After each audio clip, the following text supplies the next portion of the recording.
Right, this is going to be the first of my Powerglide low pressure 235 to full pressure 235 T5 swap. I'm going to do a step-by-step type thing, showing tool sizes, showing where the bolts are. I'm showing everything. Because really, I looked up T5 swap on YouTube and found nothing. So, here's what we have so far. Show all my parts right now. I'm still a while off trying to find a garage to do the work in, so it's going to be a few. I have an S10 axle out of a 95 Blazer. Got all new brakes on it, new wheel cylinders, new everything. There we go. 370 or 373 gear, whatever it is.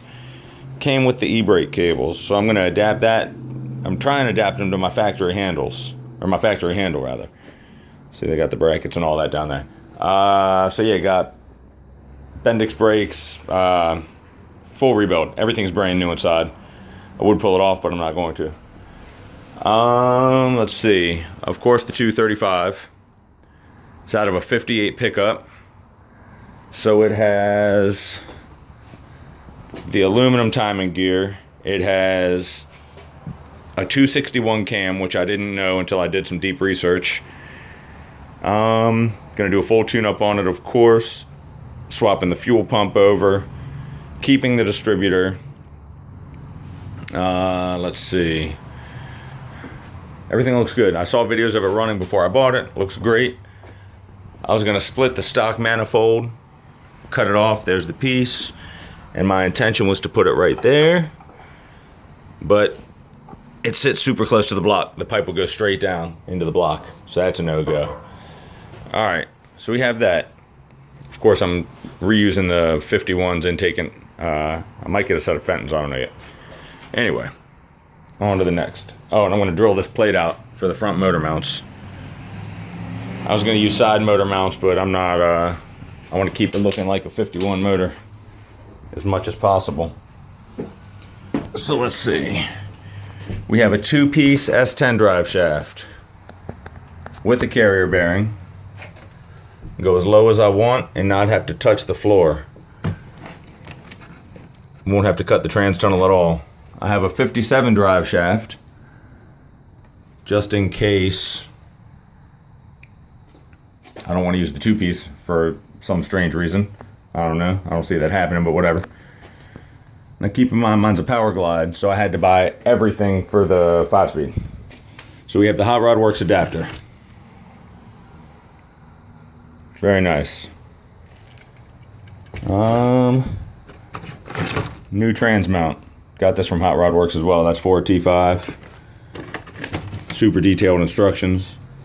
I have the clutch fork from a Fleetline that I got at a junkyard. I have the shift boot from an S10, the top trim ring from an S10, the foam padding that goes to fill the hole in from the S10. I think that's it in that box. The T5 itself, of course. That is the high threes first gear in the 72 overdrive, 0.72 overdrive. As confirmed by this tag right there. Let's come up this way. There's my bell housing.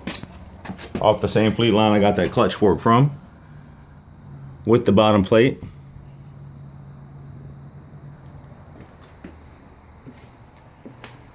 Got this flywheel cover off eBay.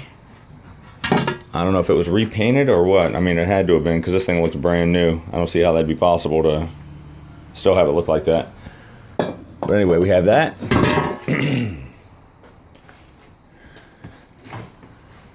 I have front motor mounts. Two of those. Let's see. Spare shifter, don't need that.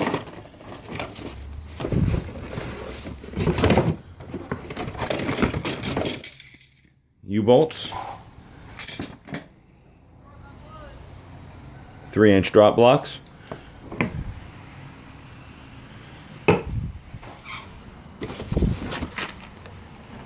Pressure plate bolts. Flywheel bolts.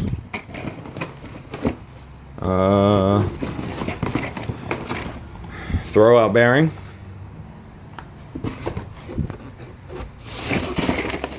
Let's see.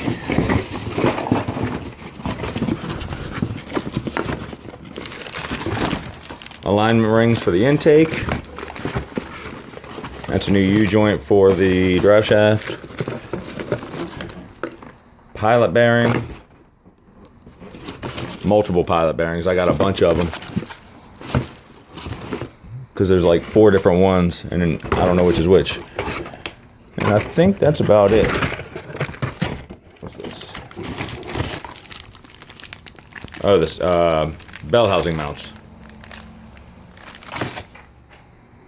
They go right here. To replace that. Reusing my starter, of course. I'll be getting a new water pump so I can use this truck balancer because it's bigger. So I don't know if that has any effect on anything. If you use a bigger balancer, smaller balancer, or whatever, I don't know. Have the water pump adapter that raises the water pump up. Let me see. I guess that's about it for now. I'm going to be reusing the valve cover with the 2 center studs, and then I'm getting an offie valve cover most likely. So yeah, that's it. Step 1. Video 1, I should say. Alright, more to come.